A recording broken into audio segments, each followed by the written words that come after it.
Radio Sucesos 101.7 FM presenta su noticiero Sucesos con Milton Pérez y Verónica Larrea. Un periodismo libre para una democracia plena. Los hechos y las opiniones de los sucesos que marcan nuestro tiempo.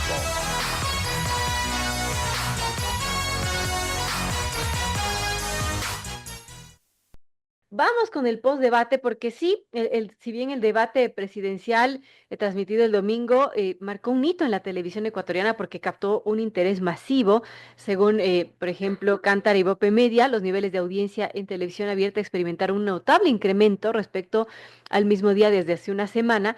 El debate logró alcanzar a 1.425.000 personas en alrededor de 850.000 hogares en Quito y Guayaquil, con un alcance nacional proyectado de 2 millones más o menos. En todo caso, lo que se ve en el postdebate también es importante porque muchas audiencias, por ejemplo, menores a 30 años, no vieron el debate, pero están enterándose en el postdebate. Y eso también es importante de lo que se dijo, lo que queda también resonando en la opinión pública.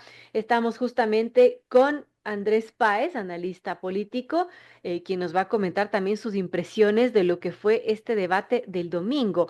Gracias, Andrés, y bienvenido. Y bueno, usted imagino que fue uno de los espectadores más asiduos de este debate. Cuéntenos cuáles son sus impresiones, qué le quedó luego de este debate, que para muchos no fue debate por el formato, que fue complejo. En todo caso, algo permitió conocer a los candidatos, algo de cómo piensan, de sus propuestas, aunque a criterio personal los cómo fueron los grandes ausentes. Pero en todo caso, ¿qué nos deja este debate presidencial? Bienvenido, Andrés, y gracias por acompañarnos. Gracias, Verónica. Buenos días. Me parece que sí, el formato del debate complica de que la gente pueda tener un conocimiento más profundo de los candidatos. El tiempo termina siendo escaso frente a lo que realmente podría ser el desarrollo Así es. conceptual de un tema y termina siendo una síntesis muy apretada del criterio de un candidato sobre un asunto respecto del cual es interrogado. Pero en todo caso, creo que algunos resultados se pudo obtener al ver el desempeño de los candidatos. Me parece que la candidata del correísmo no logró acumular ningún voto. No creo que haya perdido tampoco votos. Creo que ella tiene una votación cautiva y esa votación se va a mantener. En el primer bloque de candidatos es indudable que destacó Daniel Noboa con mucha serenidad, con mucho aplomo. Creo que tuvo el acierto de no caer en las provocaciones. Me parece que eso fue lo más importante en su caso.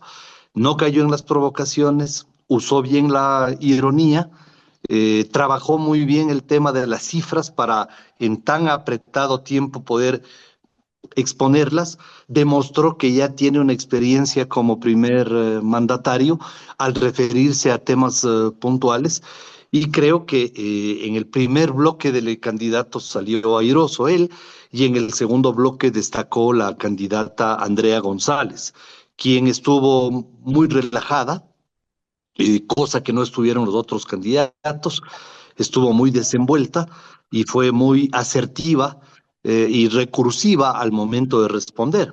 Entonces creo que los dos candidatos fueron los que se destacaron el domingo. Claro, y todo el mundo tiene la expectativa específicamente en los dos candidatos, del presidente candidato Daniel Noboa y la candidata del correísmo Luisa González, que como menciona se la dio bastante nerviosa. En todo caso, podríamos decir, Andrés, que salieron ilesos de esto. Quizás no se gane más votos, pero tampoco los van a perder. No creo que hayan perdido ningún voto. A mí me parece inclusive que Daniel Noboa pudo haber obtenido algunos votos más por su desempeño. También creo que Andrea González habrá cosechado algunos votos. Y en general los otros candidatos no creo que se vayan a mover en el tablero de las expectativas de los ciudadanos. Eh, Creo que incluso algunos candidatos estuvieron por debajo de las expectativas de sus propios simpatizantes. pero básicamente el debate en esta ocasión no parecería tener la importancia que sí tuvo a fines del año 2022, 2023, perdón, 2023, porque en ese entonces, claro, hubo un hecho de sangre muy doloroso y lamentable que incidió directamente en las preferencias electorales. Ahora, ¿qué nos puede decir Andrés de las propuestas? Hay quienes cuestionan mucho que se han dado un populismo muy claro en las propuestas, muchas que son difíciles de cumplir, otras tan simples como decir que todo lo resuelve la inteligencia artificial. En todo caso, a su criterio, ¿cómo vio algunas de las propuestas en donde obviamente por el formato y por el tiempo los cómo son los grandes ausentes, pero también hubo propuestas descabelladas? ¿Usted cómo lo percibió o rescata alguna de las propuestas que por allí se lanzaron en el debate? Es muy fácil decir que se va a hacer un tren bala, lo difícil es decir cómo se va a financiar eso, dónde se lo va a hacer, cuánto tiempo tomará su construcción, cuál es el trayecto, cuál es la tecnología que se va a usar. Entonces me parece así irresponsable soltar ese tipo de propuestas sin darles sustento. De ahí otras cosas que se dijeron de hacer cementerios y del plan hocico y una serie de cosas que más están para la anécdota que para tomarlas en cuenta como propuestas realmente serias. Y el formato del debate impide realmente que se desarrolle una propuesta consistente sobre algún tema en particular.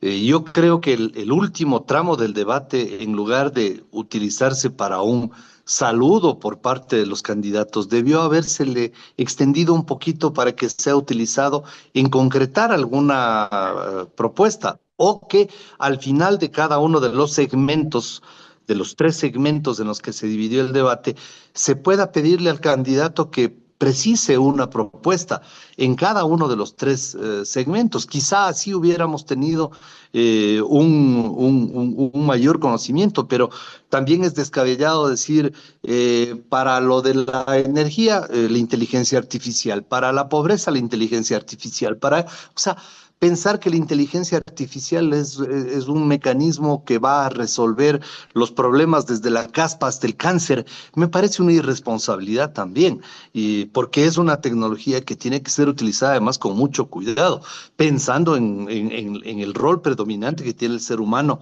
en la vida diaria. Entonces, básicamente yo creo que más que propuestas hubo un intercambio de opiniones en algún caso de dimes y diretes entre algunas candidatas, pero más que eso, no creo que hayan brillado propuestas. Brilló sí la capacidad de reacción de los candidatos, la capacidad de responder, ser asertivos, ser recursivos, pero el tener propuestas así contundentes sobre temas medulares del país, creo que el formato del debate no daba para eso.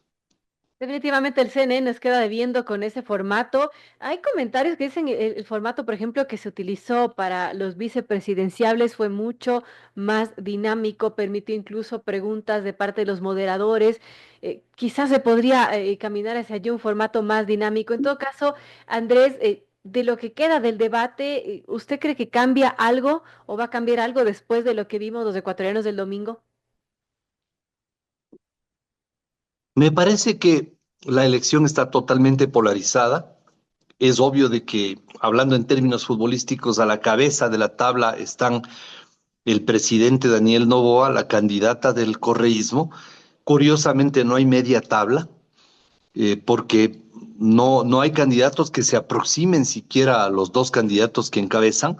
Y en la parte baja de la tabla sí hay una disputa entre 14 candidatos, entre los cuales quizá pueda tener algún crecimiento durante estos días alguno de los candidatos, pero no creo que sea suficiente para llegar a las cifras que ya tienen los candidatos que están a la cabeza. No creo que exista una tercera vía, porque bueno, hubo incluso un candidato, me parece que es Juan Iván Cueva, que decía que él es la tercera vía, que él podría ser ese outsider. ¿Cómo vio a los posibles candidatos que podrían ser una tercera vía o un outsider en estas elecciones? ¿O a su criterio no existe tal? Yo no creo que aquí puede haber un outsider. Además, los outsiders no se autotitulan, sino que surgen espontáneamente y necesitan determinadas circunstancias para surgir. Entonces, no creo que este sea el escenario para eso. Tampoco creo que ninguno de los candidatos que no sean los que están a la cabeza hayan mostrado algún potencial como para disputarles votos a quienes ya a la cabeza de la tabla han polarizado la elección. Creo que los otros candidatos no tienen además el tiempo para poder proyectarse con fuerza hasta el 9 de febrero. Sin duda, a la candidata Andrea González habrá cosechado algunos votos porque su participación fue importante, fue inteligente, tuvo soltura, es evidente. Dudo de que vaya a tener votos suficientes como para entrar a disputar a los dos primeros, pero sí crecerá su votación porque logró captar algunas simpatías. En todo caso, yo no veo realmente un escenario para un outsider, porque resulta que, en mi opinión, el outsider sigue siendo el presidente de la República y el outsider sigue a la cabeza de las preferencias electorales. Yo creo que ese es un tema que se ha perdido de vista en el análisis.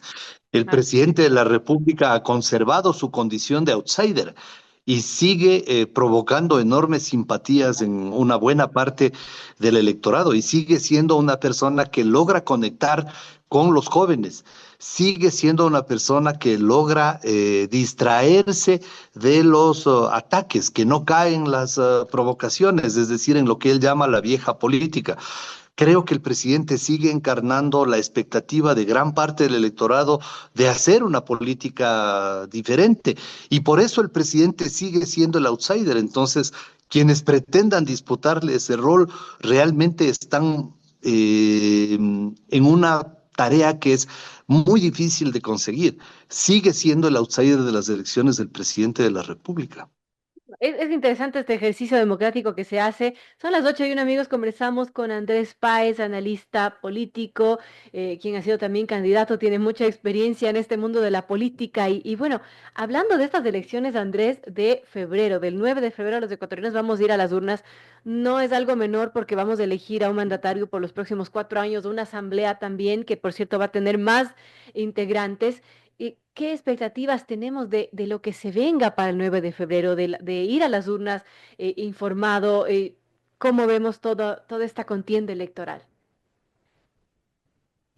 La elección del 9 de febrero es crucial para el Ecuador. Es mucho más importante de lo que cualquiera podría pensarla.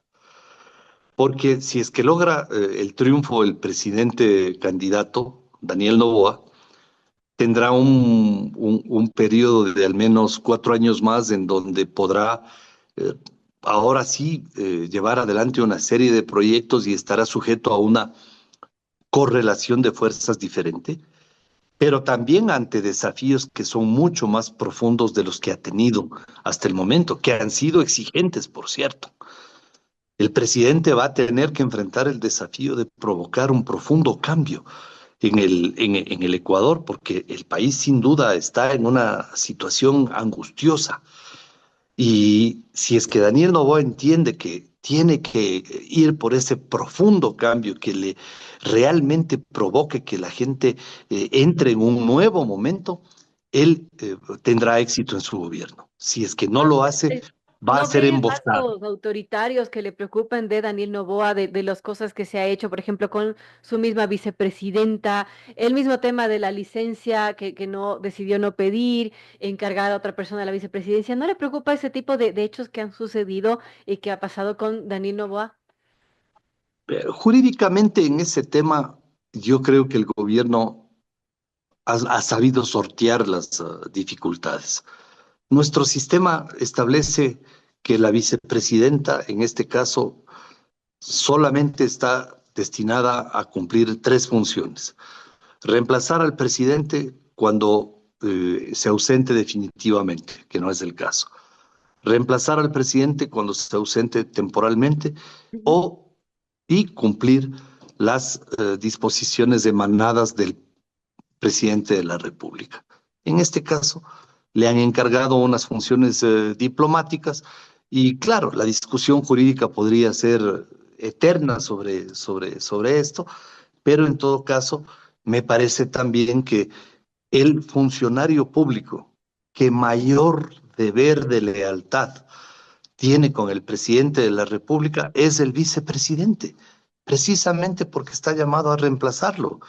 Entonces, creo que si es que no está en posibilidad el vicepresidente de ser totalmente leal con el presidente, de entender que no ha sido elegido sino para este rol que en definitiva termina siendo secundario.